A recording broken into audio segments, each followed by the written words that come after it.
पद कथा YouTube channel पर मैं धनंजय जैन आप सभी का हार्दिक अभिवादन करता हूं। छोटी सी कहानी डीजे की जुबानी। दोस्तों, अर्जुन जिसके की सारथी मधुसूदन थे, अपनी विजयश्री के ऊपर इठलाता हुआ, गौरवान्वित होता हुआ, अपने आप को पता नहीं इस तरह से वो प्रस्तुत करने की कोशिश कर रहा था कि इस संसार के अंदर मेरे जैसा कोई नहीं है, क्योंकि कौरवों की सेना को तहस नहस गाजर मूली की तरह काट कर रख देने वाला सिर्फ और सिर्फ मैं हूं। मैं कुछ भी कर सकता हूं। इस समस्त समष्टि के ऊपर विजय यदि जो प्राप्त हुए तो उसका सारा श्रेय सिर्फ और सिर्फ मुझे मिलना चाहिए। उसका गर्व से सीना फटा जा रहा था। मधुसूदन सब कुछ जानते थे, समझते थे। जब रथ विजयश्री करके अपने पड़ाव की तरफ लौट रहा था तो मधुसूदन ने कहा कि पार्थ, नीचे उतर जाओ। पार्थ अर्जुन का ही नाम। उसने कहा, केशव, मैं क्यों उतरूं? तुम मेरे सारथी हो, पहले तुम उतरो। पार्थ, मैं तुम्हें जितना कह रहा हूं उतना सुनो और नीचे उतर जाओ, यथाशीघ्र नीचे उतर जाओ। युधिष्ठिर का रथ पीछे ही आ रहा था। जब उसने मधुसूदन की बात सुनी तो नजदीक अपने लघु भ्राता अर्जुन के समीप आए अपना रथ लेकर और कहने लगे कि धनंजय, कृष्ण कुछ कह रहे तो उसके पीछे कुछ ना कुछ अवश्य में रहस्य होगा। तुम क्यों इस तरह से बात कर रहे हो? मुझे समझ में नहीं आ रहा। उतर जाओ नीचे। अपनी भ्रुकुटी के ऊपर बल देते हुए अर्जुन अनमने मन से नीचे उतरे। थोड़ा सा आगे गए। सभी के रथ आगे की ओर चलने का इशारा किया मधुसूदन ने, और स्वयं भगवान कृष्ण जैसे ही उस रथ से नीचे उतरे और थोड़ा सा आगे आए, रथ प्रज्वलित हो गया और छोटे छोटे टुकड़े के अंदर बिखर गया।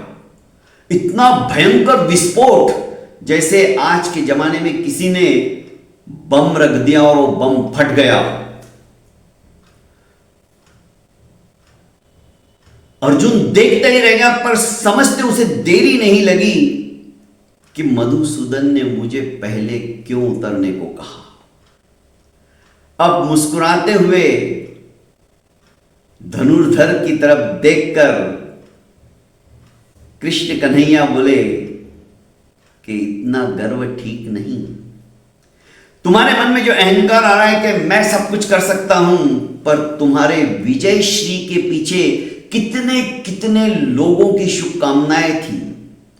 देवी देवताओं की दैविक शक्तियां इस रथ के ऊपर आच्छादित हो चुकी थी। कई तरह के विघ्न इस रथ के ऊपर आए, पर उन दिव्य शक्तियों ने उनका प्रतिकार किया और मैं स्वयं तुम्हारे इस रथ के ऊपर सारथी बनकर बैठा रहा। कितने कितने दुष्प्रभाव जो कि असहनीय थे वो सहन किए हैं, पर तुम्हें अहंकार हो रहा है कि मेरे जैसा तो कोई नहीं। अभी यदि मैं तुम्हें पहले नहीं उतारता और मैं उतर जाता तो ये रथ उसी समय जलकर भस्मीभूत हो जाता और उसके साथ तुम भी। विजयश्री मिलने के बाद भी तुम्हारा अस्तित्व समाप्त हो जाता। एक एक शब्द मधुसूदन के, कृष्ण कन्हैया के, उस लीलाधर के आंखों के पर्दे और हृदय के अंदर जो अहंकार का बीज प्रस्फुटित हो चुका था उसको जलाने में सक्षम था।